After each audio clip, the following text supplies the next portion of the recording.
All right, we are back live. Hopefully, the feed will stay up this time. I don't know what happened. Internet's working. Just I don't know. YouTube dropped me for some reason. So we will pick it up. I did have a new poll question here since it got a lot more traction than I thought it would get. New poll question: should Denny have told the story? Yes or no? So we'll start that as a poll question because that seemed to get a lot more attention than anything else on the first stream. Obviously, Denny Hamlin told a road rage story between him and Richard Childress, RCR owner.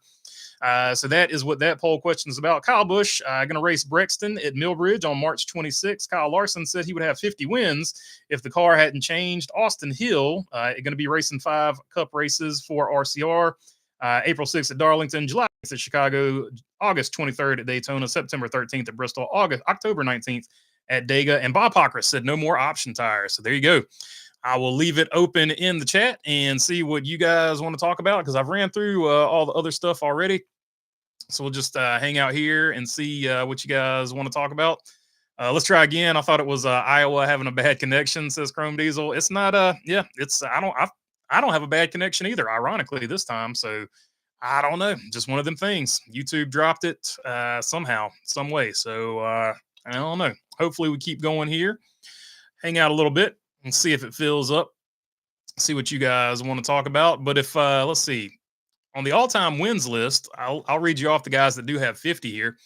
Junior Johnson has 50. Ned Jarrett has 50. Lee Petty has 54. 54 for James Dennis.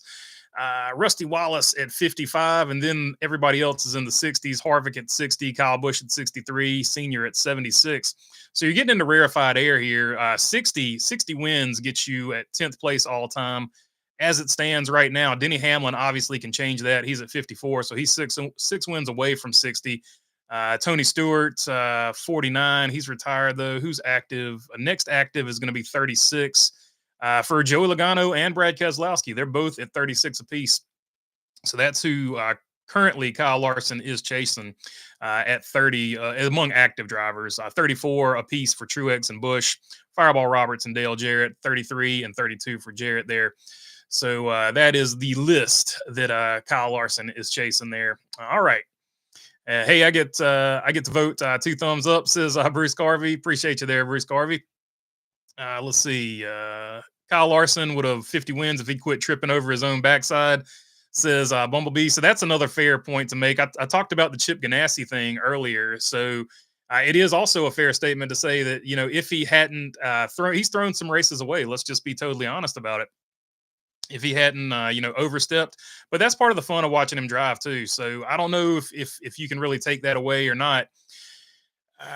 But Kevin Harvick did make a good point in the Happy Hour podcast. He said Kyle Larson didn't have a race-winning car, but he managed the car until he could make it good enough to win the race. And that was actually something that should be scary to the rest of the field, is that Kyle Larson actually had some patience in this situation. Are we seeing a more refined race car driver in Kyle Larson? I don't know why I kept saying Kyle Busch. And Kyle Larson now, probably because I talked about the Brixton thing earlier. Than we have seen in the past. I like the durability of this car, but I wish that it raced more like the Xfinity cars. If we had a full field of almost even Xfinity cars, can you imagine how great the racing would be? Yeah, I think for sure whenever NASCAR goes to redesign this car again, I think certainly there's some things that they can take away from this car that are great. No doubt about it. The composite body, awesome. Some of the stuff about the chassis, I don't know about the rigidness of it. I think the rigidness of it is still way too rigid. I think there's also some things they could look at that they would change. Certainly the underbody, the design of the underbody. I think the sidewall of the tire is something they could probably take a look at as well. Does it need to be a 20-inch rim? Maybe they go to an 18 or something like that so you can get some more sidewall on the car. But there's definitely things both ways they could look at and keep, look at and take away. So it hasn't been a total failure, but I do feel like overall that people did like the older car better. The previous generation better, I should say. I like that Denny told RC isn't getting fined or tickets or anything like that. It's a funny story, and everyone cries about drivers not being candid. Now we have a cool off-track story for once, says Kyle. Yeah, I mean, it's an interesting dichotomy of how it will be played out. I'll say for sure it's not going to be popular, in my opinion. I will say it's almost certainly not going to be popular in the garage that he told that story, in my opinion. But that's just my guess. Chase Elliott throwback was a swing and a miss. That gray does not belong. I needed to be green, says Joseph Wooten. Yeah, the Chase Elliott throwback, a rare miss as far as throwbacks go for Hendrick. Hendrick usually does a pretty good job on the throwbacks. This one, it wasn't for me. If you like the car, that's fine. Certainly, everybody has different tastes, but I'm glad they're throwing it back to Ken Schrader. But this one, for me, didn't hit the mark. It doesn't, to me, remind me of any Kodiak car that Ken Schrader drove. And we're back, says Lovey Barkley. On the first poll, we know NASCAR won't change the car, so I voted option tires. Says Bruce Carvey. So there you go, Bruce Carvey taking the practical approach, voting for option tires. And I think overwhelmingly people wanted the option tire there. So I just I thought the poll would be a little bit closer, so I ended that one and I went with this one, which actually is a closer poll. Should Denny have told the story? 41% say yes, 59% saying no. So go ahead and get your vote in now. We got a much better poll now, a competitive poll, one that people can get fired up about and care about and give me engagement, because that's the main thing. And that's why Denny Hamlin told his story too. So I am guilty as he is. Just kidding. I don't care. Let's see. I didn't care much about the throwbacks. Feels it ran off course since the forward numbers became a uniform replacement for Cup, says Chrome Diesel. So that's pretty much a good fair point too. I wish for at least the Darlington race they would allow the number to be put wherever you want to put the number, because some of these throwbacks the number would have to be at the back. Some of these throwbacks the number would have to be in the middle, at the front. All kinds of stuff. So if you wanted to do the throwback properly, I wish NASCAR would take the handcuffs off of them for one race at Darlington and let them run whatever they want to run. I think that would be a great thing overall for the sport. I agree with you there, Chrome Diesel. Good call on that one. LOL Bumblebee says, I love you, Barkley, talking about Kyle Larson would have 50 if he didn't throw so many races away, which is a fair point. He has thrown away quite a few, but he's also won quite a few driving just as aggressively. So I don't know. It's a hard one. It's a hard thing to gauge as far as that goes. Risk versus reward is how Kyle thinks, says Nathan Urich. For sure. And I think he always typically until and like I said, Harvick did make a good point. He did manage his car until he made it good enough to win this particular race. But historically, he has just gone for it. His risk versus reward has just been risk for the most part, especially toward the end of the race. Be interesting to see, and which I love watching. I think that's fun. I think I love seeing guys go for wins and not worry about getting a good, clean finish, guys. I'm glad to see a guy that races like that. That's why I like Carson Hocevar. That's why I like Ross Chastain. I like guys that you can tell they're not going to sleep well at night because they lost a race. I like that. Be interesting to see what happens with Brad Kay. He ran good at points last year, but he's only won 2 races since the 2020 season. He struggled with Amprice. Just joined RFK as running better than Brad, says Dirty Def. Yeah, Brad has had one good year at RFK, and he's had 1 year that was off, and this year is starting as a year that looks like he's going to be off again with RFK. So we'll see how it plays out as the season goes on. I don't worry too much about people starting off slow, because we've seen Christopher Bell. I'm just going to use Christopher Bell as an example because he ran so good so far this season. But we've seen Christopher Bell start off seasons like super slow, and then all of a sudden he hits his stride and he looks really good. Hasn't been able to pull it off in the playoffs just yet, but he has several really good playoff finishes as well. So Christopher Bell is probably my most prime example of a guy that kind of sometimes starts off slow but always finishes well. So I think a lot of the guys that we're worrying about starting off slow could have a turnaround, including Ty Gibbs. He's in good enough equipment that he could turn it around. So I was referring to him making mistakes in the car when he either has a race won or isn't in contention to win, says B. So she's talking about when he's got a race won or when he's totally out of it. He tries to get too much out of it, which we even saw that from Kyle Busch last year. A lot of his DNFs were him trying to step over another guy who it hurts when he loses. So I like those type of drivers. I have to amend a comment I made a few weeks ago. It's official. Jimmy Johnson's Daytona Shack will be made. I already got my pre-order in, says Ryan. Okay, so I was thinking it was like I was thinking somebody else. I was thinking like one of that one. Anyway, I'm glad you said that because I did post it at the very beginning of the other chat. But yeah, if you go to Circle B Diecast, they have the pre-order ready. I'm not sure if NASCAR.com has it, but I'm sure NASCAR.com will have it too. But you can get the Shacktona Jimmy Johnson car if you would like. It is available for pre-order. It's one of the better looking cars too. I do like the way it looks.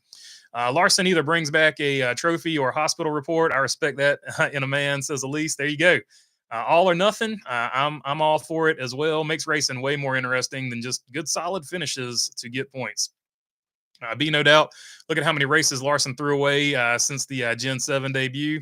And there you go. It is a fair point. Chrome Diesel chiming in with that one. Timber saying, will NASCAR ever go back to a solid rear axle? That's a great question. I'd love to see him do it.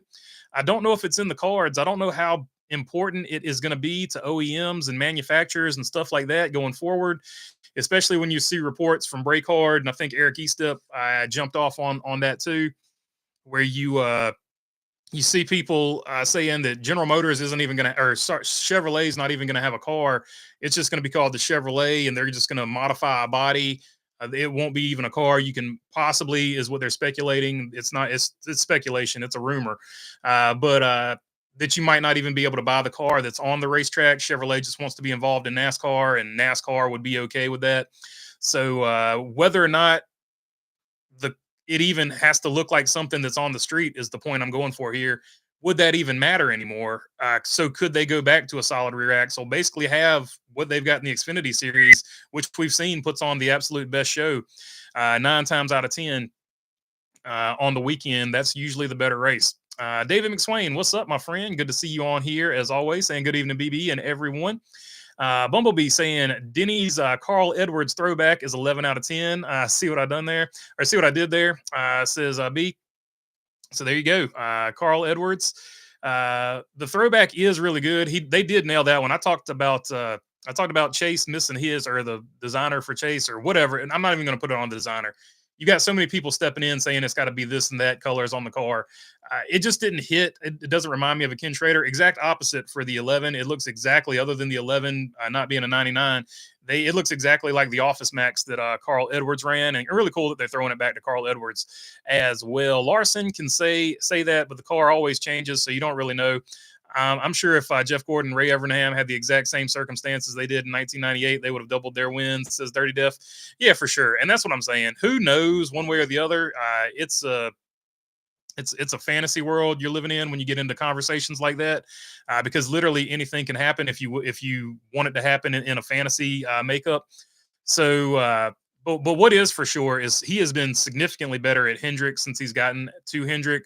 So, can he get to 50 at Hendrick? I think he's probably got a pretty fair chance to do that.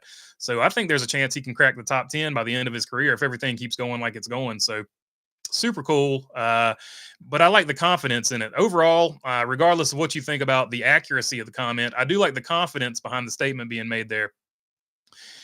Chrome Diesel saying LOLB. Let's see. Also, as a proud UGA alum, I'm happy to see the Big Bully get his chance to run Cup. Hopefully he makes the most of it. Let the big dog eat, says Ryan. So there you go. UGA alum. There's no greater rivalry in college football right now than University of Georgia versus Traffic Cops. So look out for that one in the championship 4 next year. I'm just picking at you, Ryan. I hope your dogs do well as long as they're not playing one of my teams. Let's see. You need to get internet as fast as Xfinity, says our Napa Racing fan. I mean, I would normally agree with you, but this time the internet wasn't the issue for once. It seems to be just YouTube dropped me for some reason, because normally like a little thing comes up here on the left and says your internet's slow or whatever. That never came up. It just dropped. So I don't know. Let's see.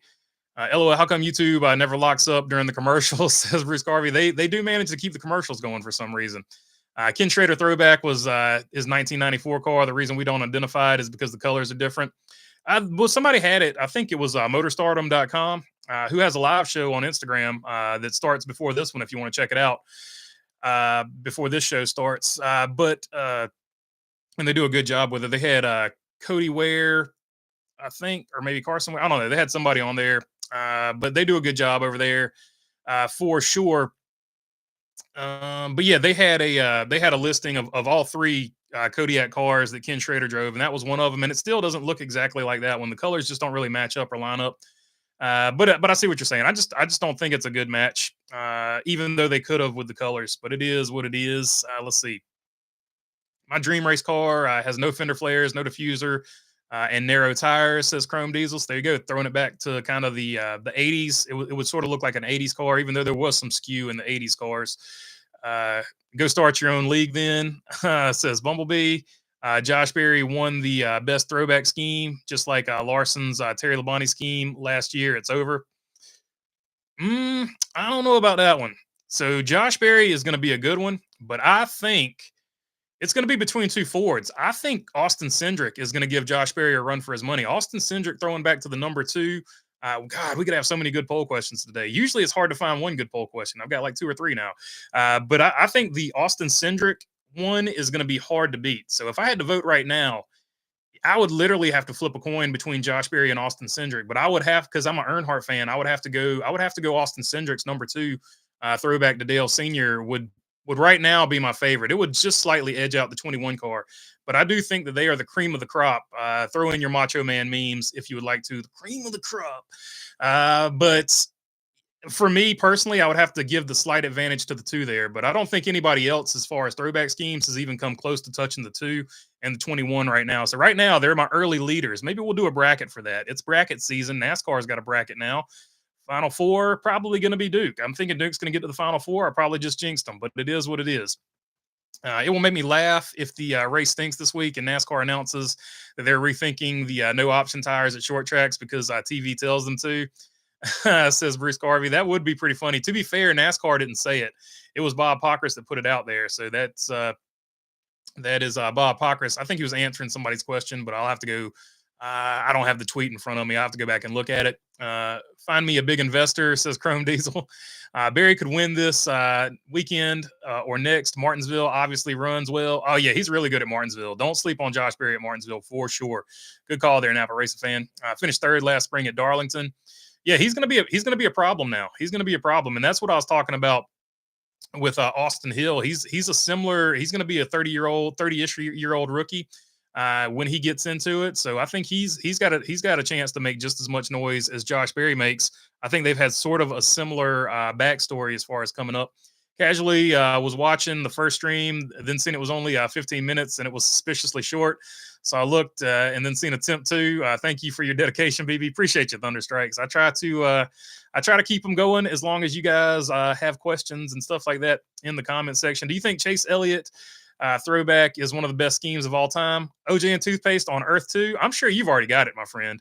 But on Earth 2, no doubt about it. It is going to win on Earth 2 without question. At least dropping the BB merch link, you can get this hat, which I always forget to talk about the hats. I forget to talk about the merch anyway.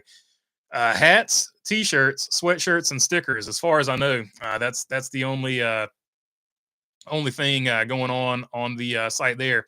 But much appreciated if you want to buy one. It does help out the channel. BB rocking the BB hat and the douchebag mic. We're full YouTube mode.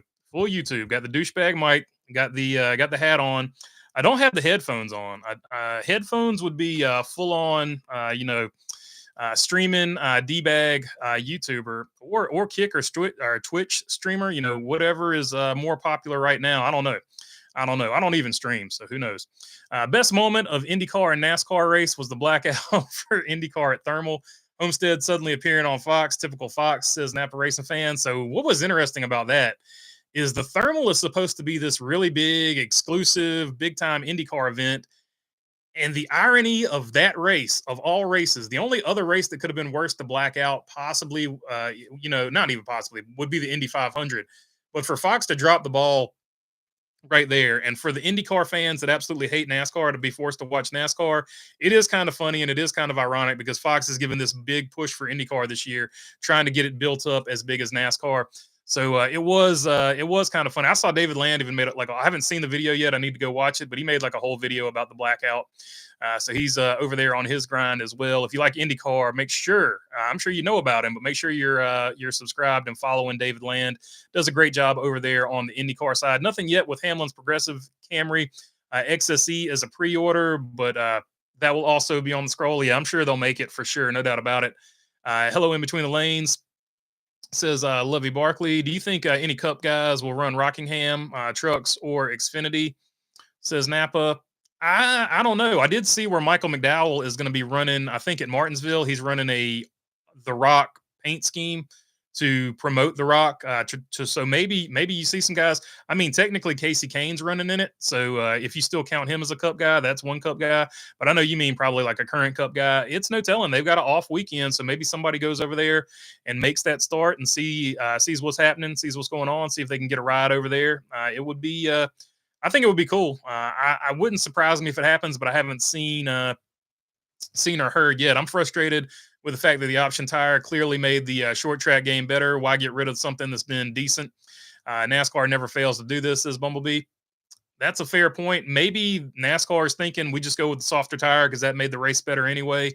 I don't know what NASCAR's rationale is on it, but it certainly made the Phoenix race far more entertaining than the most recent Phoenix races, for sure. Harvick and Brad Joey on Truck Race, they thought Ross as a driver both said he goes all out, but it's a high risk. I'm like, if you're not one of the big three teams, you got to take chances. Yeah, I'm with you on that. If you're not driving Hendrick or Penske or Joe Gibbs Racing Equipment, you do, or RFK at this point, because I would put them up there as well. If you're not driving one of those cars, you definitely have to lay it on the line more often than those drivers do. Nobody's really taking a break or anything like that. Ryan Bumblebee saying to Ryan, "Go Dogs." Bumblebee also a massive Georgia Bulldogs fan, alumni allegedly. What up, Lovey Barkley? Says in between lanes, Duke is going down. U of A says OJ and Toothpaste. So OJ and Toothpaste being a massive hater, he's now banned from the channel for life, never coming back. Let's see. I'm just joking. Let's see.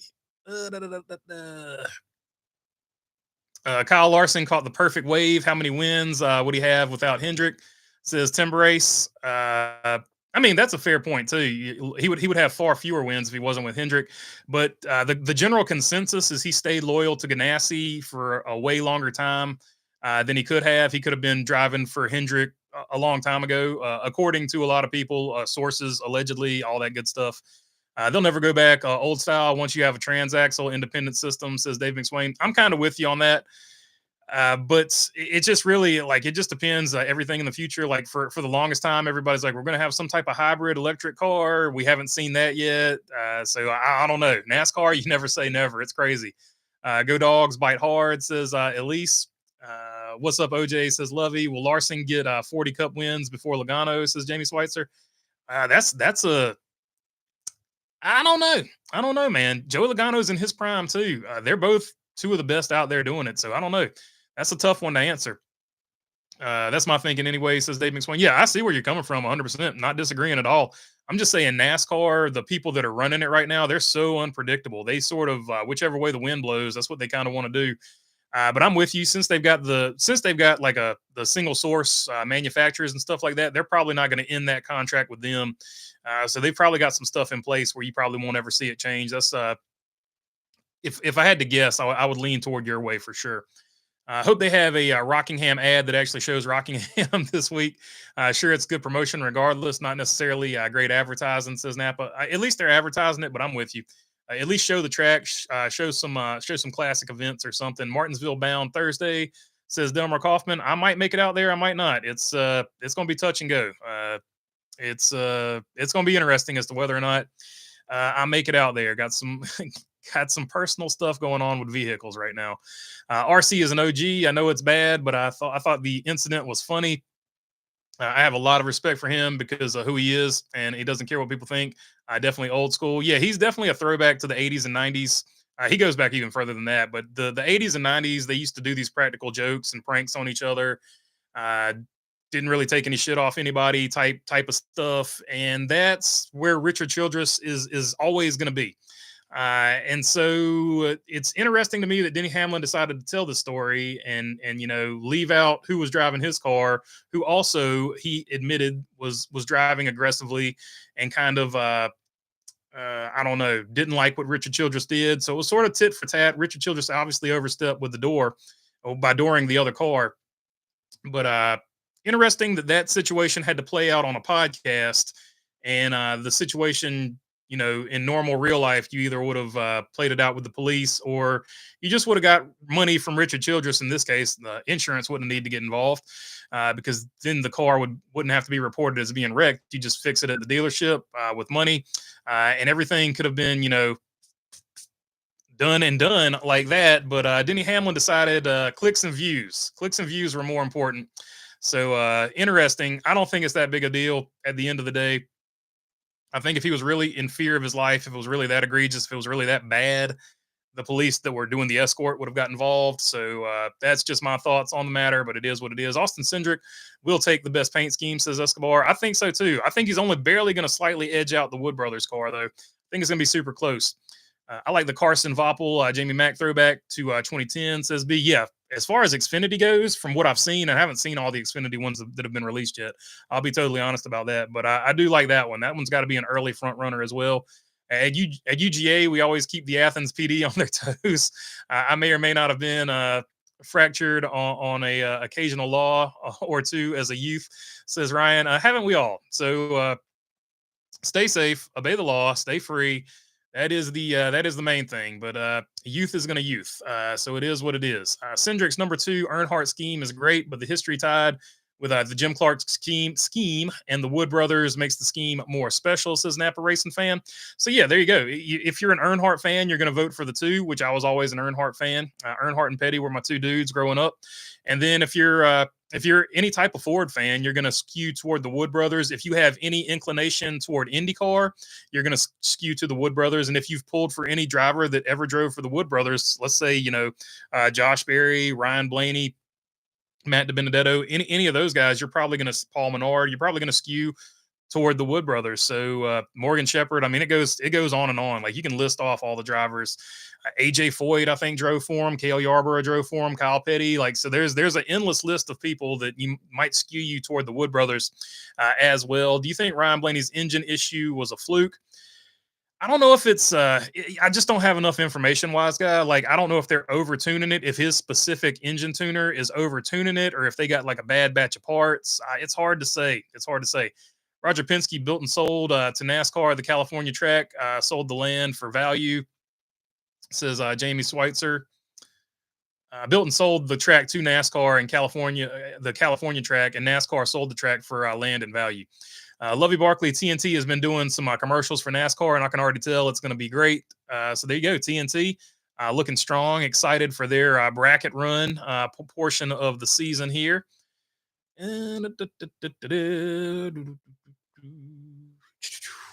Blaney has shown the most speed at Penske, but Berry and Wood Brothers have been consistent with the best results thus far.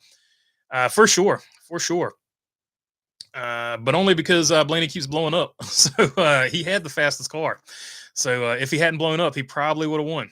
Race on Sundays, sell on Mondays will never work in the modern car culture because street cars don't race at 200 miles per hour, says Chrome Diesel. I still don't love more cable races, but I'll give credit to Prime and TNT for actually promoting NASCAR. Dale documentary on Prime should be good. That's going to be a really good one. Labor Day, I think, is when that one is going to come out. So check that one out. That'll be the Charlotte race, if I'm not mistaken. BB sings the classics, says in between lanes. I'm streaming you on 2 devices, and each one has its own commercial time. Wish YouTube wouldn't show commercials during live streams, says PC Gone Rogue. YouTube's going to YouTube, so that's what they do. Bring back Holman Moody, says Timber Race. So that would be cool if they could do some type of a Holman Moody style throwback. That would be cool too. Shout out to David Lance, says in between lanes. BB, thanks for summarizing the Hamlin stuff. I don't watch his podcast. Don't like clickbait. That's why we all watch you, says Bruce Garvey. I promise it will not be clickbait here. I just don't do that. It's not worth it in the long run. IndyCar ratings were rough. I got beat by Xfinity. I saw IndyCar fans commenting they didn't want to watch Demolition Derby, NASCAR, says Dirty Def. Yeah, so there's definitely a certain faction. I think a lot of IndyCar fans are like most race fans. They just like anything with wheels, but there is a certain faction within IndyCar and vice versa within NASCAR. There's a certain faction of IndyCar that doesn't like NASCAR. There's a certain faction of NASCAR that doesn't like IndyCar. It's always funny to me when stuff like that happens. So I don't know. I enjoyed their suffering. You had to watch us race. Homestead was hardly a demolition derby, says Napa Race fan. If NASCAR isn't going to listen to fans, can they at least take notes from when they were popular, says Lovey Barkley. I used to watch IndyCar almost as much as NASCAR, but lately It's been boring, says Escobar. So IndyCar does have a few things going for it, and I'm far from an expert, but it seems to have way more better fan engagement. And I don't know. To me, that goes a long ways because back in the day, what really hooked me as a NASCAR fan when I was a little kid, you could literally just walk up to every single driver and just talk to them and get an autograph. It's not quite like that now. They too try to make it as good as they can make it. You do have the autograph line when they're walking out and stuff like that, so you can see them there. But back in the day, it was just, and it obviously wasn't as popular a sport when I was a little kid. But like you could just go, sort of walk up and talk to them, kind of like NHRA has that going on too. So I do think that IndyCar and NHRA have that going for them. The fan experience, as far as that aspect goes, is way better. Maybe NASCAR can figure something out in the future. I don't know. I don't know if you can put that genie back in the bottle though. Is it time for concern for Chase Elliott and AG Alan Gustafson being in the top 6 in points and consistency is great. Not competing for wins like the other 300 cars is concerning. I mean, it's like 6 races into the season. I'm not. If I'm Alex Bowman, I'm not freaking out yet. If I'm Chase Elliott, I'm not freaking out yet. I don't know why. And Alan Gustafson, I don't know why people want to get rid of him, but part of me here's the deal with the Chase Elliott thing. Part of me hopes that they do one day get rid of Alan Gustafson so that you can see how damn good Alan Gustafson was, because the people complaining about him, there's a million other crew chiefs out there that are nowhere near as good as him. So I don't know. The Alan Gustafson thing really strikes me as so odd because he's such a good crew chief. I don't understand why he gets the grief that he gets. Chase Elliott's a great driver too, but I don't know. I'll tell you who would take Alan Gustafson in a heartbeat is the 54 car. 54 car would take him right now like that. So as far as Alan Gustafson leaving, be careful what you wish for. That's all I'll say on that one. Curious what Larson's career would look like if he had no PR issues and went to SHR at the end of the Ganassi contract. Wonder if he would have kept Tony Stewart invested and SHR would still exist. 100%. I think that, and it's all, like I said, fantasy land, but like, oh man, I think probably Tony Stewart stays invested. I think SHR probably doesn't go into the huge slump that it went in. I think they probably have a ton of sponsors, because it would be you said non-PR issues. They would probably have a ton of sponsors because Larson would be in there winning. Kevin Harvick would be in there winning. Like it would be a very, very stout lineup. Eric Almirola would still be over there. Your constant Mendoza line bringing in money. Like Eric Almirola, as far as a quote unquote pay driver, he was one of the best pay drivers of all time, in my opinion. So you would have a stout line. Maybe Clint Boyer's still there. Who knows? But you would have a very stout lineup over there. No doubt about it. And if Clint Boyer's not there, you got Cole Custer, and Cole Custer would be learning from 3 of the greats, and he would probably have a longer, more leeway to make mistakes, and he probably wouldn't have been cycled out as quick as he was cycled out either. So, yeah, I think there's a good chance, and that the way I look at it, just predicting the future impossible, or predicting the past future if multiverse, whatever you want to get into here. But I do think it would have made a huge difference, and I think SHR probably still is around, and I think Tony Stewart probably doesn't get as agitated with NASCAR if he's got a Kyle Larson. But that's just me guessing. Bubba had the fastest lap this week, says Jamie Schweitzer. Yeah, Bubba Wallace had the fastest short run car, no doubt about it. Unfortunately, didn't catch a caution. He needed a bunch of short runs, whereas Kyle Larson needed the big long run. So it's always a gamble for sure. I agree. Larson definitely benefited big time going to Hendrick, but that's great.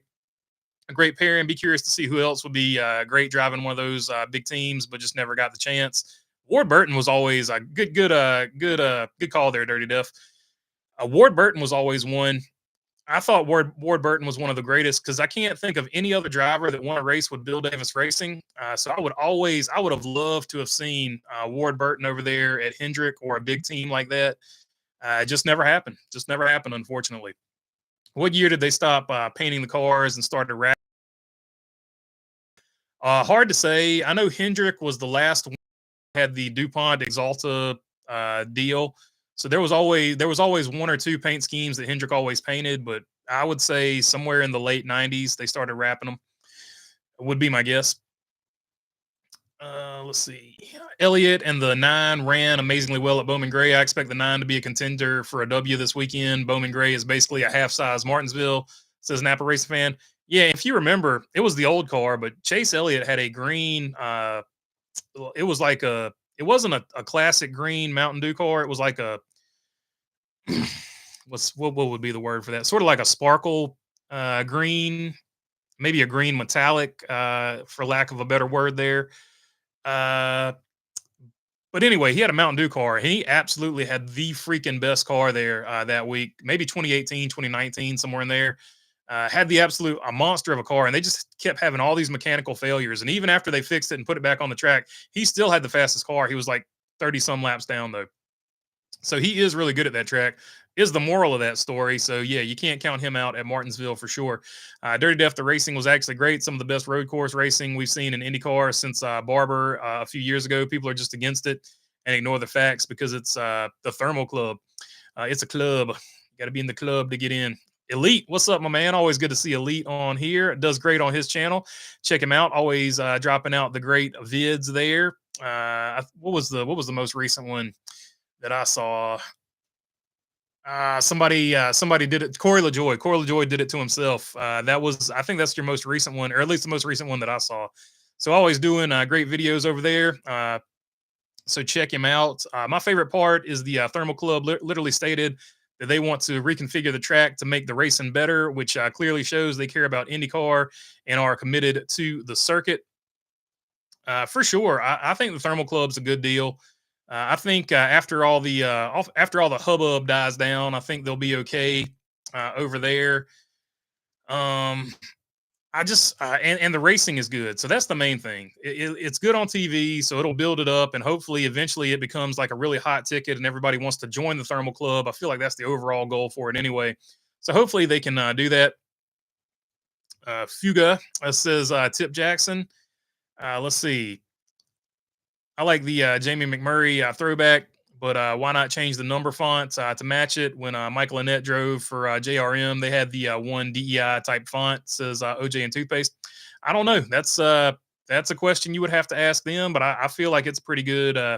It's pretty good representation for sure. I know that maybe that one font is still under Teresa, so maybe they're a little sketchy about that. I know that's why Chip Ganassi changed it his final few years. He didn't want to get into a legal battle with Teresa. So she's real funny about stuff like that for sure. So maybe that's the answer. I don't know. But I don't know. Annette's was always a little bit skinnier too, if I'm not mistaken. But I might be mistaken. It's been a hot minute since the former hockey player, Michael Annett, drove for JRM.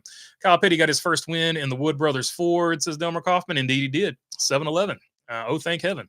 Earth 2, the Bonneville, one of the few sponsors I would actually take on with the channel. So 7-Eleven. This is one of the few times I'm not joking. I would take a 7-Eleven sponsorship. I do like them.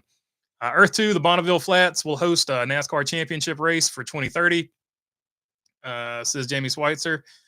So yeah, Earth 2, we just we do down and backs to see who's the fastest.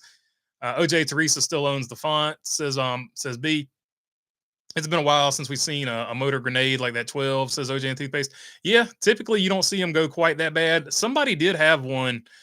Was it Ty Gibbs last year? He had one similar, but that was a failed component. That was Joe Gibbs Racing got a batch of failed components that seemed to be what caused that one. So that's the only two from this off the top of my head from this modern era. Will Rusty Wallace vote for the Austin Cindric throwback to Dale Sr., says Tim Brace? That's a good question. I'm sure he will. Dave McSwain saying, hit the like button, y'all. That 2 paint scheme, only one I got my vote, says Dave McSwain. Yeah, I'm with you. I'm going with the Dale Jr. With the Dale Sr. Throwback from Austin Cindric Jr. the third. I'm going to give him a slight advantage over Josh Berry there. But the Wood Brothers one, flip a coin. They're tough. They're 2 tough paint schemes, and I like both of them. Joey said on Sirius XM today that there might have been a Ford engine program for more horsepower, and he wonders if that had anything to do with it. Yates engines have the most horsepower, in my opinion.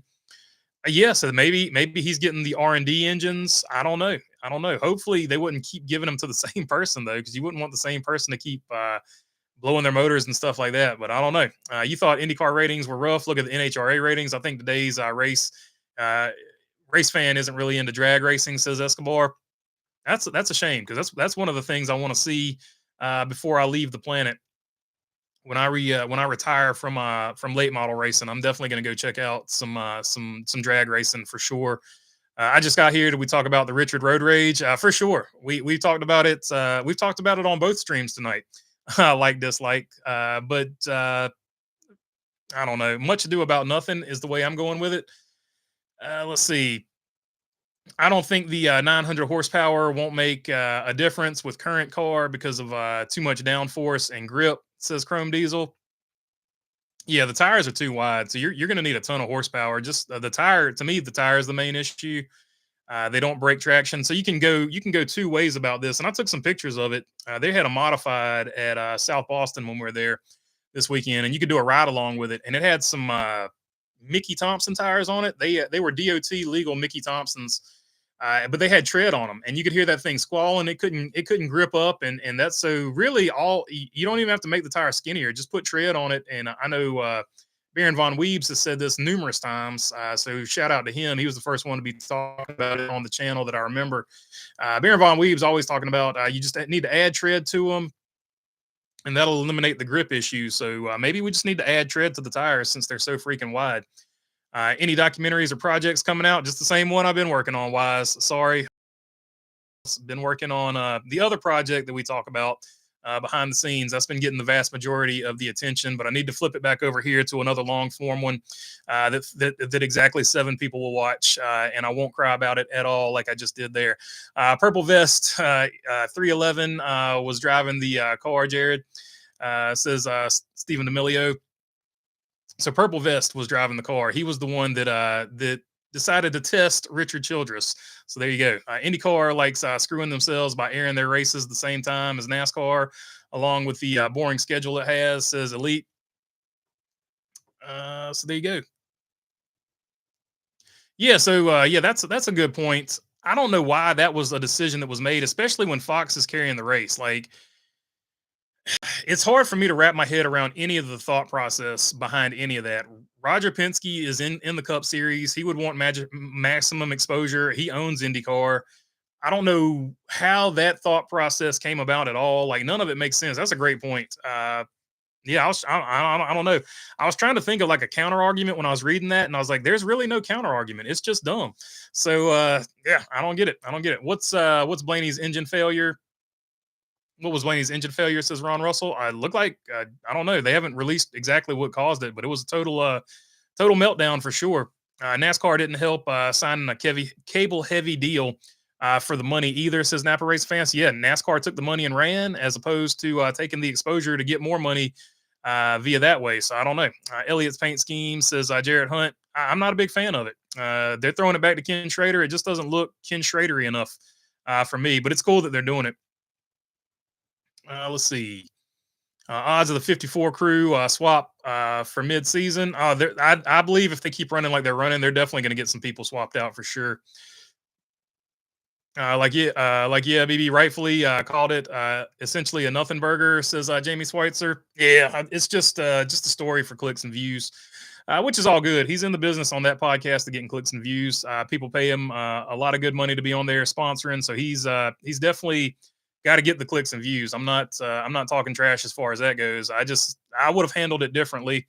I would have found something else controversial to talk about to get clicks and views there. I agree. Allen is one of the best crew chiefs. I was actually hoping he would have been Larson's crew chief when Larson went to Hendrick. The reason Elliott isn't winning much is because of the car, says Escobar. I'm on Ross Chastain Facebook fan page, and everyone here wants Phil Surgeon fired. Everyone immediately thinks it's the crew chief, but it's a lot that goes in with these cars and engineers, says Dirty Def. Yeah, it's a total team effort these days. A lot of it comes down to the engineering and the sim testing and stuff like that. Rumors today that Homestead will host the 2026 finale with Vegas hosting the 2027 finale. Anything is better than Phoenix, says Napa. So we will see. This could be the last year for Phoenix. There's a lot of talk about that. So we'll see how it plays out.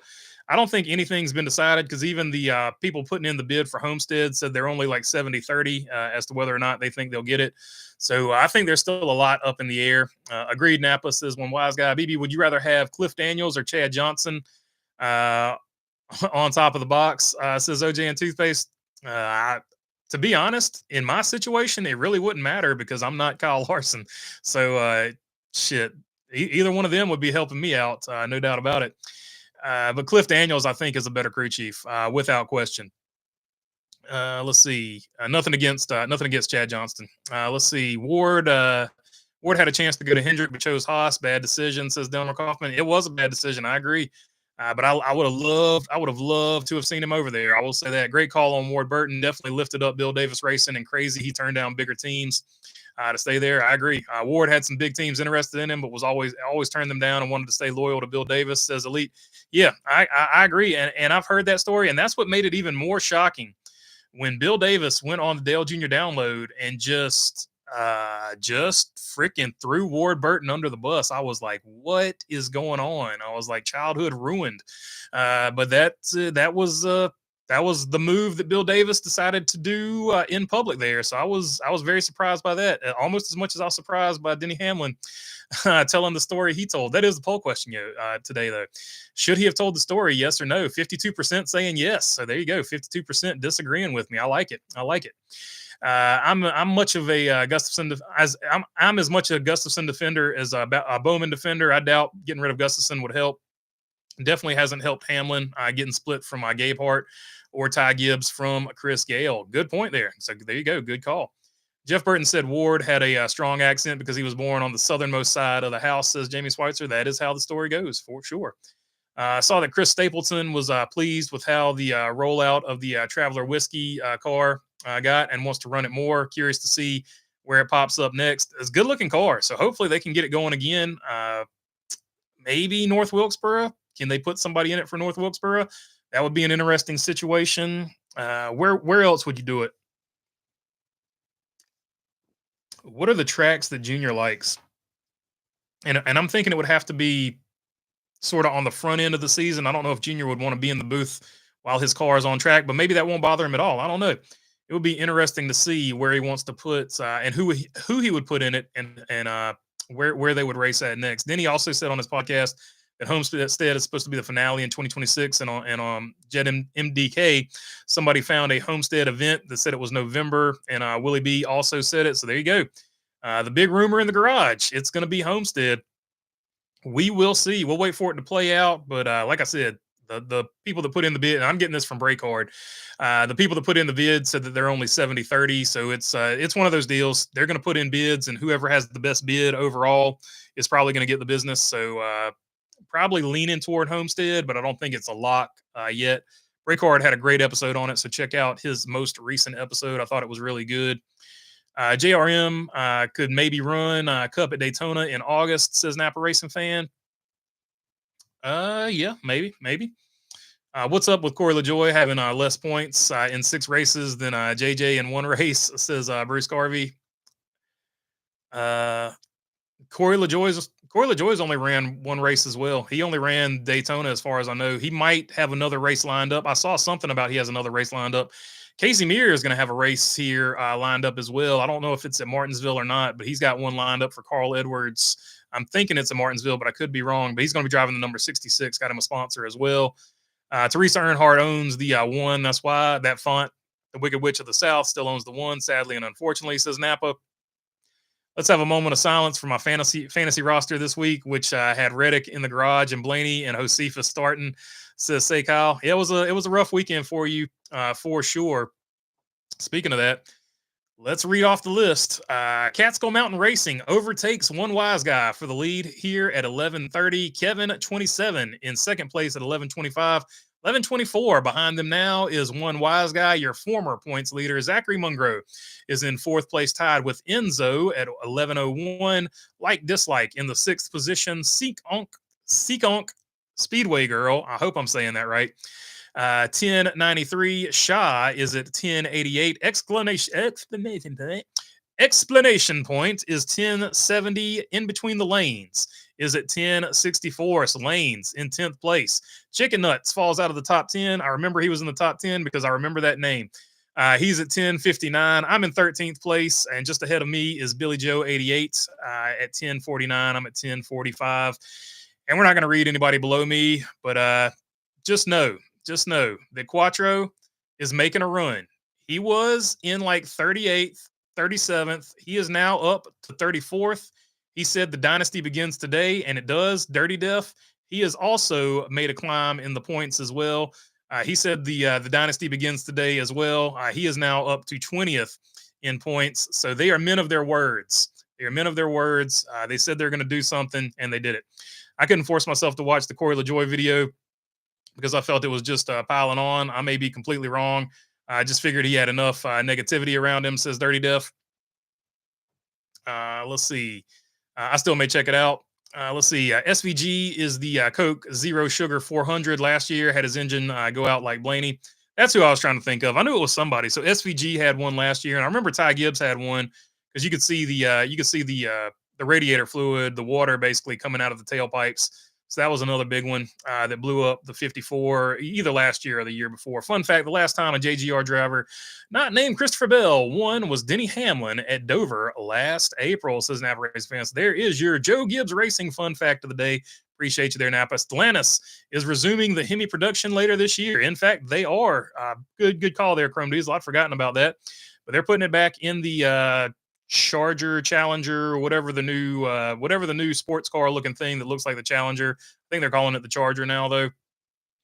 Whatever that thing is going to be. After this year, they're putting the V8 Hemi back in it. So feel free, if you're a Mopar fan, to go purchase that one. Curious if NHRA is down because it's no longer the fastest motorsport in the world, says Dirty Def. Yeah, that was an interesting gaffe by Fox there. There's literally people hired to catch those gaffes, and somebody missed that. I thought the rear diffuser was supposed to remove some dirty air. Seems like it's only added more. I'm with you on that. I think it's only added more as well. Thankfully, it's not as bad as Gen 6, but not great. Escobar, about 20 years ago, F1 had threads on the tires. It was a small thread, but I agree. Goodyear should try that for NASCAR, says Escobar. Definitely at the short tracks, I think. What kind of doc you got going on, BB? Says Dirty Def. Pick one. I've got 3, and none of them are making progress on the NASCAR side. I'll just be totally honest about it. I have made 0 freaking progress since the late model season started. Connor Zillich is running Buddy Baker's crit, and don't expect any of them to be good because one of them I filmed all the shots before I knew how to film do a shot list. So that one's going to be the next one coming out is going to be. I'm not going to be happy with it, but I'm never happy with anything. So why am I even talking about it? Connor Zillich, as far as the videos like that I make, Connor Zillich is running Buddy Baker's Crisco scheme at Darlington. Random, but very unique since the Gray Ghost has been run. This was a good choice. Yeah, I like the Crisco car. Good point. I've forgotten about that one. Crisco car going to be up there too. So I don't know. Jamie McMurray throwback or Crisco car. I was a little kid, man, so I'm going to go Crisco car just because I thought that thing was so dang on cool back in the day. I didn't even know who Buddy Baker was. I just knew that Crisco car was awesome. Unfortunately, Crisco is a seed oil, and it will literally not be good for you. So I don't support the sponsor back then, but it is what it is. Enough health talk from the fat guy. IndyCar was on the West Coast. Usually they run earlier than NASCAR, says Bruce Garvey. For sure. Which track on Josh Berry? Which track will Josh Berry run the strongest, Martinsville or Richmond? Oh, probably tit for tat. He's really good. He's really good at both of those. So I would say both. He's got a high percentage of running well. Still mad about the Ferrari DQs. Looks like last year's F1 season, maybe the McLaren show, says Napa Racing fan. I'm mad about it too, but I'm an F1 casual. So according to some other F1 people, that's a common thing that they do from time to time. I'm not going to jump into it. I'm just mad because I'm a Ferrari fan, so I'll just be real about that. Have you watched any F1 races this year? Although Lewis did win the sprint race or whatever, so that was cool. Have you watched any F1 races this year? Liam Lawson is not doing very well at Red Bull. Yeah, he's about to get replaced by Yuki Tsunoda. From what I've read, I'm far from an expert, but that's I read that somewhere, and it looked like a fairly reliable source. It was on the internet, so it's got to be true. They were already planning on Tsunoda in Red Bull seat and to take Liam Lawson out. So there you go. He was already Yuki Tsunoda was already planned to be going in there. So it shows what I know because I literally am a casual, filthy casual. I do believe it's not a coincidence. The Trackhouse is hit or miss this season, and Colleague is running much better. Obviously, AJ is a big part of it, but Ty Norris as Colleague rising in the ranks. I think I'm with you. it's a total team effort over there. They are night and day. And the same thing with good call, Ryan. They same thing with Legacy. Legacy is night and day as well. They've had a lot of good runs as well. So I'm glad to see both of those on the upswing. Bill Davis has always been known as a real card anyway. That didn't surprise me, says Bumblebee. I'm gonna be honest with you. I didn't know anything about Bill Davis at all. Like zero, literally, other than he was a race car team owner, and that was it. That was it. Bobby Labonte drove for him, and then Ward Burton. And Ward Burton was the only one that could win. With the weather or time of year, not even consider what would be your ideal track for the championship race. I'm not picking one race championship, but if you had to pick one, if I had to pick one, it would be Darlington, says Dirty Death. Darlington would be a good one. Championship race. I like Atlanta, but I would want the old Atlanta because I like everything old. Atlanta's just traditionally the year end race for me. So I would have to put that in the mix. Homestead, the way it raced this weekend, put that in the mix. If they could ever catch the magic that they had at Richmond back in the day, when Richmond was a great track, that would have been a good one because you can run all kinds of lanes. And obviously Bristol, you have to put Bristol in the mix as well. Bristol night race being the championship finale. Oh my God, chef's kiss. We have created art. I think Junior will run the car again at the Coca-Cola 600. Says Stephen D'Amelio Jr. That would be a good one for sure. That would sort of line up with everything. Run the Traveler whiskey car at Bristol. That Bristol would be a good one. Also ties in with Tennessee whiskey theme. I think they would want Algar again. So that's a good point. Nashville and Bristol, as far as that goes, that would probably be a good deal because obviously Nashville country music. Or is I don't know, is he considered folk, soul, or country music, or all three? So whatever he's considered. AJ Allmendinger is running good this year, says OJ and Toothpaste. He is for sure. Dirty Death, I'd say the Coca-Cola 600 in Charlotte would be the best finale in a 3-race championship series in 2027, says Jamie Schweitzer. I mean, I would be remiss if I didn't say Daytona for the sheer madness of it. Like, if we're just going to have one championship race, let's go for full-on spectacle. I forgot about fantasy during the race and left Bowman in my garage, says Napa Racer fan. Quattro saying boo fantasy. What are you talking about, Quattro, dude? You're climbing the ladder, my friend. You're climbing the ladder. You said you're going to do something. You're doing it. You're making a run. You're good, my friend. We are making a run. Say, we've cheered him up now. We are making a run. Let's freaking go. That's right. Want to see positivity. Positive, Quattro. You got to stay positive. Slow and steady wins the race. That's right. He's saving all his good drivers for the end. He's starting all the bad drivers, and then he's going to have nothing but absolute stunner drivers here at the very end. Corey LaJoy should definitely be driving the 51 instead of Cody Ware. I get why he's driving for Rick Ware, but when you have to go to another way as a race, you have to go another way as a race team. Says Dirty Death. It is what it is. I think he's doing the best thing for him, and so that's all I can say about it because I don't want to speak to his mindset, but I think he's doing the best thing for him. Running some select races where he's got maximum funding as opposed to running a whole season and having very little funding for a whole year. So I think he's doing it the right way. Ryan Preece did it in the Xfinity Series. It worked out for him, got him a cup ride. So I like the strategy for old Shoe there, Corey LaJoy. Slow and steady wins the race, says Quattro. Dirty Death is creeping up, says Dirty Death. For sure. For sure. BB, would you rather have a Raptor R or a Dodge Trucks? I'm gonna be honest with you, man. I don't like sport trucks like that. Like, I would take the Viper V10 if I had to take a sport truck like that. I would take either the Viper V10 from back in the day for Dodge or the SS Chevrolet truck, not the one they did in the mid 2000s, but like the old one from the 80s or 90s with the 454 in it. They just smoked. It didn't really go anywhere, but it would smoke tires like a mug. Yeah, those. I'm not a big sport truck person though. Like, I like sport. If you're gonna do something, and to be honest, like, I don't even care about sports cars anymore because, like, I don't know. I would take a race car.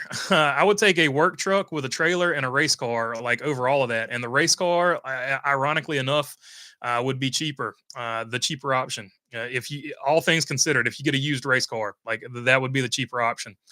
Russell Wilson to the New York Giants. Aaron Rodgers definitely going to Pittsburgh now.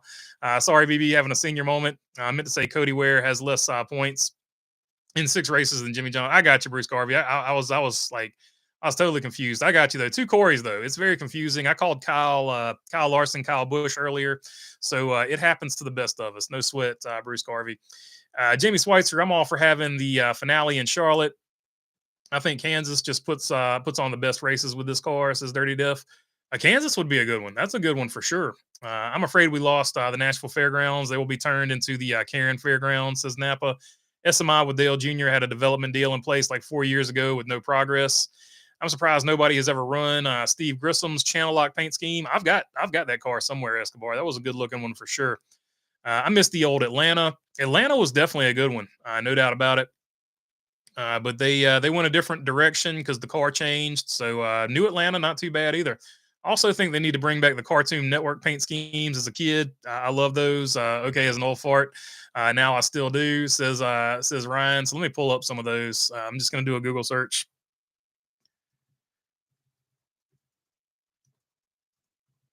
because I like them too.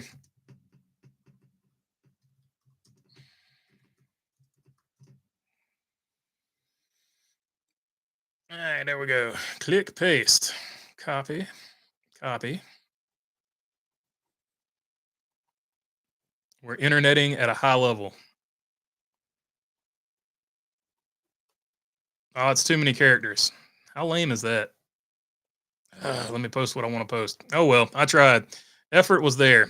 Execution was not. Expectations for Hamlin Sunday. Oh, that's a good question. I don't know. I don't know if he'll be able to. He's so good there, but his last race there was so bad. I don't know. I don't know how to call it, man. Like if we're going off of last year, I have literally zero expectations for him. So but he's good there. So if they can figure out their stuff, big ask. I think he'll run good there, but I don't know. I feel like Joe Gibbs is missing it for some reason at Martinsville right now. So I can't call it. I can't call it off the top of my head. I'll say top 10. I'll say top 10 if you had to really press me on it. Let's see. SMI even planned to have some noise blocked out with the upgrades. Should have never left. Should have never left with Cup after 1984. For sure. I think everybody would have liked to have seen him stay there. Do away with the Roval and take the finale to Charlotte for the 400-mile race. So you're saying get rid of the Roval and do a 400 as the championship race? I don't know that they'll do that. I think if they got rid of anything, that Charlotte would be down to one race and it would just be the Coke 600, but that's just my sort of guess on that. I'm thinking the reason Charlotte keeps 2 races is because they've got the Roval, but I could be wrong. I've been wrong before. Again, I say Atlanta would be the perfect finale as long as it's not 1v1, v1, v1 championship, says Lovey Barkley. So, yeah, the championship format would play into it as well. But I think the question specifically said for not the weather or a format to play into it, so I don't know. Marcus Smith likes 2 different tracks for both Charlotte dates. That's why the Roval is staying. I agree with that. It's time the Oval came back in the fall. Roval was great with the Gen 6, not so much with the Gen 7. So that's a good point. Gen 6 did have better races there so far than the Gen 7. 92, 454, step side black. So there you go. One wise guy's on top of it. That's the SS, the OG SS Chevrolets. I don't know if anybody caught that in Daniel Suarez's interview. He called it a Chevrolet, which was really cool because I used to do that as a joke back in the day. So I was glad somebody else did that too. Remember, there are 5 F1 tracks in Nashville, the Nashville area, and NASCAR can go to instead of the fairgrounds. Says Napa Racing Fan. Yeah, and they've already got a race in Nashville too. So it sucks that it's not at the fairgrounds, but you do still at least have a Nashville race. Will MJ be a Cup team owner in 2027? I'm guessing yes. Oh, for sure, for sure. Win or lose, 2311 is staying, and they're going to keep all their stuff. One wise guy with the merch link there, and also the link to the Discord. If you want to join the Discord, there's the invite right there. We talk racing and other nonsense. What was the nonsense we were talking today? Who was it Quattro with the tacos? That was a good one. That was some good. We had some hard taco talks. We had some hard taco conversations. So it was pretty good. I enjoyed it. Seems like the racing is a little bit tighter at Kansas than it is at Homestead. Both multiple lanes, but the cars run closer together with different lines that they run. So yeah, that's going to be key to any racetrack that you would want at your finale. You want multiple grooves, you want multiple lanes that you can run in. And so Kansas fits that bill. Homestead fits that bill. Darlington doesn't fit that bill, but you've got enough fall off that you've got the pass going on. You got comers and goers. So you got the tires getting eaten up. What's another track that eats up tires? Bristol. I don't know that Bristol necessarily eats up tires, but Bristol would be another good one. What's another track? Rockingham will probably eat up tires, but that's not a Cup Series track yet. I'm going to be interested to see how the Xfinity and trucks run at Rockingham. With land values as high as they are, I can definitely see Nashville Fairgrounds sold for development. That's what happened to the short tracks around me, says Bruce Garvey. It seems to be happening everywhere, unfortunately. It is what it is. I don't know how to stop it. Nashville Fairgrounds is one of the oldest racetracks in the world. It would be a tragedy if it was torn down after this long, says Napa. You see, Gordon came out and said Bowman was safe at Hendrick again, says one wise guy. That's a good point, and I meant to touch on that too. So I know a lot of you watch a lot of other sports like I do, or at least I used to before short track stuff. And typically, this goes one of two ways. When somebody comes out and says, "This is our guy, we're sticking with him," they either mean it, but from just my recollection, and not necessarily NASCAR, but just my recollection of everything else, typically when somebody comes out and says, "This is our guy, and we're sticking with it," that guy's gone next year. And that's just my gut feeling on this. You see this a lot. Like, this is my guy, we're sticking with him. And then the next season they get rid of him and they bring somebody else in. Typically, this is a move to, like, in my opinion, instill confidence. And I'm talking about football and stuff like that. I'm not specifically in this case talking about Alex Bowman, because this could be a totally different situation. But typically it's to instill confidence in a quarterback in football is what I'm thinking about. And typically when they say this, if the quarterback continues to struggle, they still bring in somebody else the next year. So I don't know if that translates to NASCAR or not. I don't know if that's what Jeff Gordon was thinking when he was doing that in the interview, but that's just the first thing that popped into my head. Like, when that went down, I was like, like, I'm just remembering all these people that, like, this is our quarterback, we're sticking with this quarterback. Then the next season they have somebody else in there. That being said, Alex Bowman's not struggling. Like, he's actually running well. Like, I don't understand people constantly putting Alex Bowman on the hot seat. Other than the fact that Hendrick has 15 drivers signed to developmental contracts, maybe that's where the pressure or the idea of the fans are thinking pressure is coming for Alex Bowman. But I don't know. I don't know at all.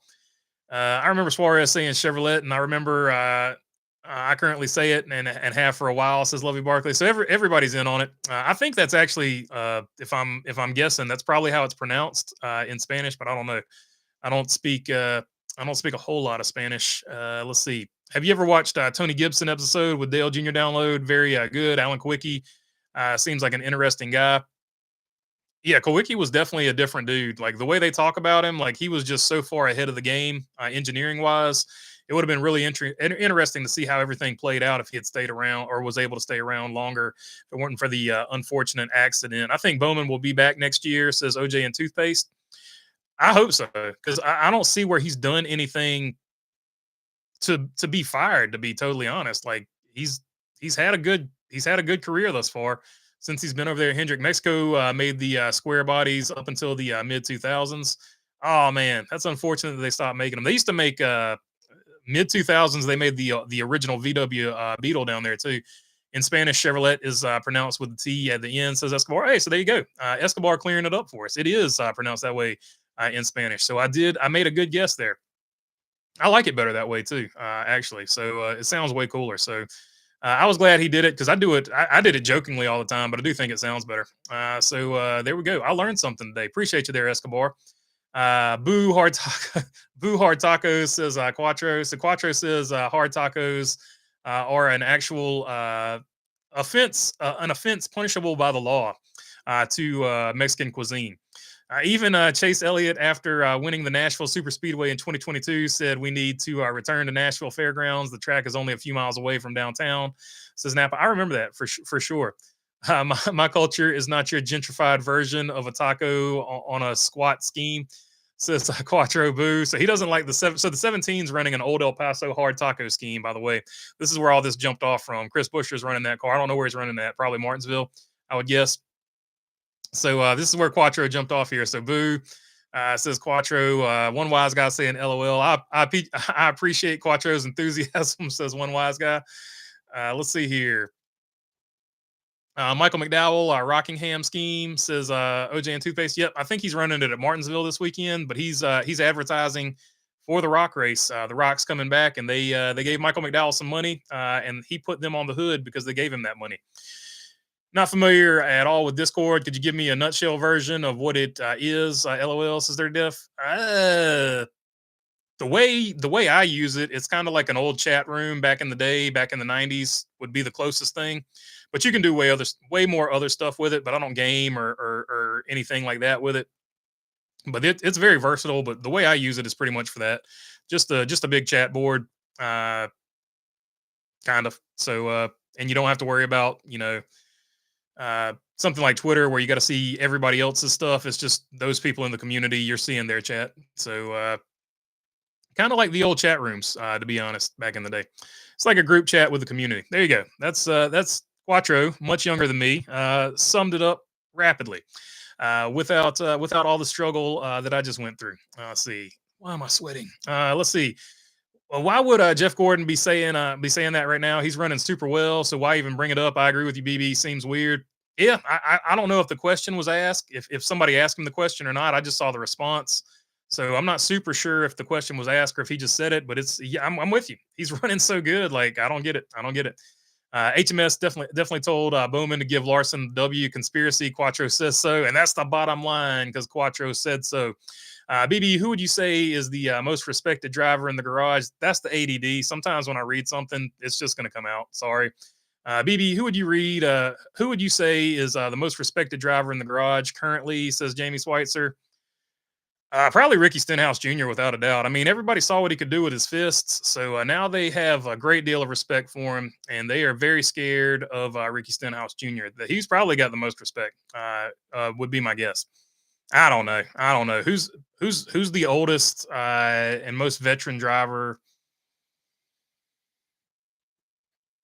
I would have said Truex, but Truex is retired, so he probably would have been the guy. Denny Hamlin or Kyle Busch, maybe.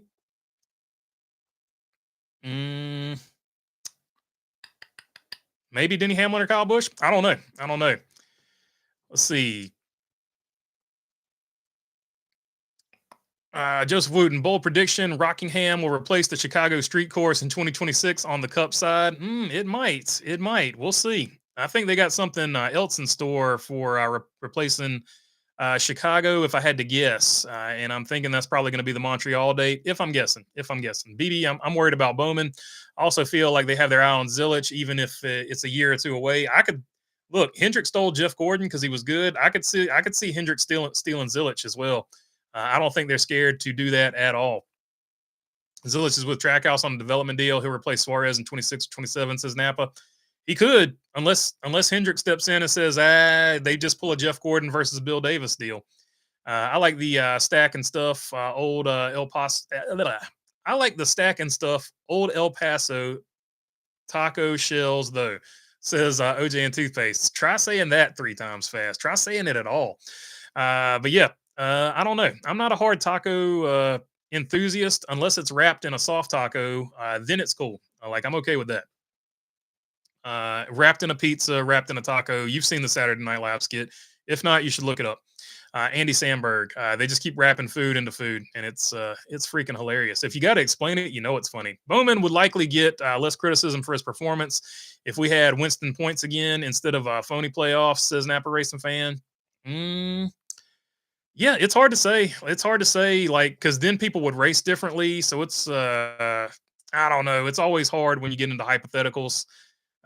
What story was Denny not sharing, says Oakside. He just shared a story about Richard Childress during a driver going down the freeway during a motorcade. But I poked some holes in it. It's sort of at the top of this one. It's definitely at the top of the first one. So if you go to the original stream before attempt 2, is definitely at the top of that one. But long story short, there was a motorcade. Denny Hamlin was in the motorcade. His driver left the gap. Richard Childress decided he wanted to join that motorcade, filled the gap. The driver of Denny Hamlin's car, which apparently was the purple vest, allegedly, according to somebody on here, didn't like what Richard Childress did sliding in there, and he got aggressive with Richard Childress.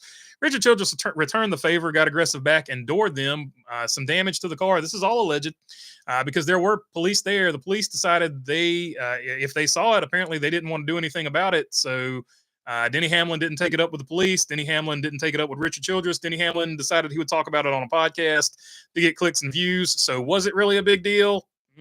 That's what I'm saying. It is what it is at the end of the day. But go make that money. It's all good. I'm not mad at Denny. Go get that. Go get those sponsors to sponsor the podcast.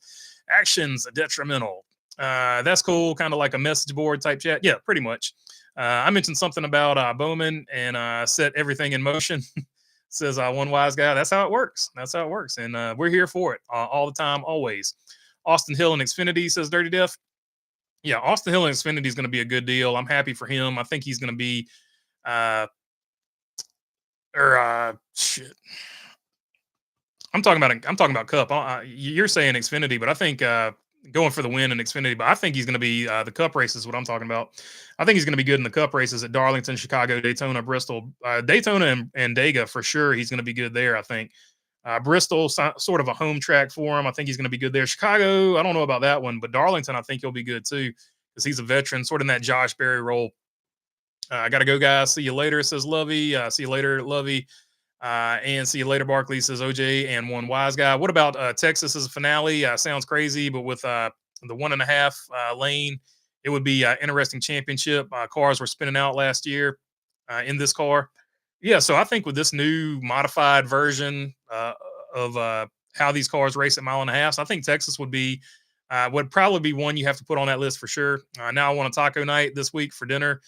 Dang it, guys, says OJ and Toothpaste. Well, it's Taco Tuesday, man. So you've already missed out. You gotta go to the store or send somebody to the store for you, depending on how it works out. You can DoorDash it. So DoorDash your ingredients, and you can have Taco Wednesday. Because you know what follows Taco Tuesday? It's Taco Leftover Wednesday for sure. Thoughts on SVG this week? Can we hope for a top 15?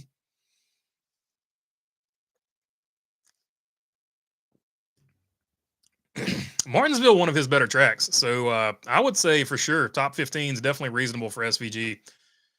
The best food is bacon, wrapped in anything, says Joseph Wooten. Now, I don't think Tony will ever dabble in NASCAR again, not even as a grand marshal or a pace car driver. Yeah, I think he's kind of over it for sure. Jamie Schweitzer. My bad. I meant the most respected driver in the Xfinity garage. If Stenhouse is in Cup, oh, I got you, my friend, for sure. Perry Earls says Joseph Wooten. If Hendrick ever wants to do another Le Mans car, Zilich would be perfect to help develop that. Oh yeah, 100% for sure. Let's see. Denny got progressive. There's a try in. Denny's got progressive. There's a tie in there somewhere, probably for against uninsured motorists. Says Brickyard. Hey, there you go. He could have.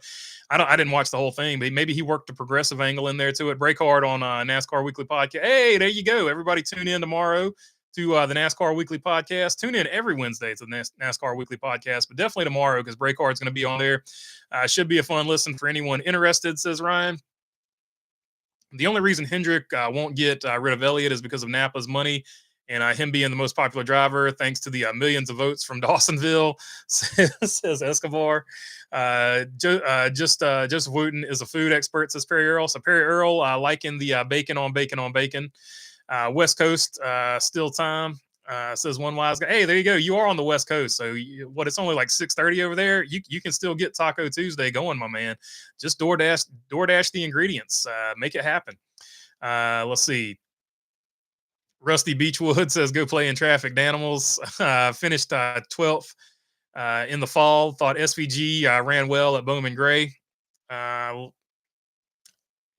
SVG is actually good at technical tracks. So I think Martinsville is going to be right up his alley for sure. No doubt about it. Dirty Duff saying he fixed it. Rusty. Hendrick Motorsports just getting ahead of Bowman's replacement rumors before they start later in the season. Yeah, probably could be. Could maybe that's what they're trying to do. That's a good point. It just seemed really weird. But like I said, I didn't hear the original question that was asked either. Shout out to Breakard for sure, doing a great thing. Everybody at the Daily Downforce, Ellie Productions, Jared Iceberg, Eric Estep, Breakard, Danny B, everybody, NFJJ, everybody over there doing great stuff for sure. I love carne asada tacos with cilantro and onion. Bomb soft shell says OJ and toothpaste. Carne asada, hard to beat for sure, for sure. Rusty Beechwood saying appreciate you there, one wise guy. Ironic the talk of Tony Stewart never coming back to NASCAR the very season Carl Edwards is making his grand return. So yeah, like you said, never say never for sure. No, I'll do taco night later. I have left over steak and baked potatoes, so to eat. Says OJ and toothpaste. There you go. You're doing leftovers on a Tuesday, and you're gonna do Taco Wednesday. It's a new tradition, a tradition like every other on Earth too. Taco Wednesday because it makes sense. Breakheart is awesome, says James Swatcher. Yeah, he does a great job. Dude's awesome. He's got a ton of energy. He's posting everywhere. He's doing his thing for sure. Daily Downforce Discord is interesting too, says one wise guy.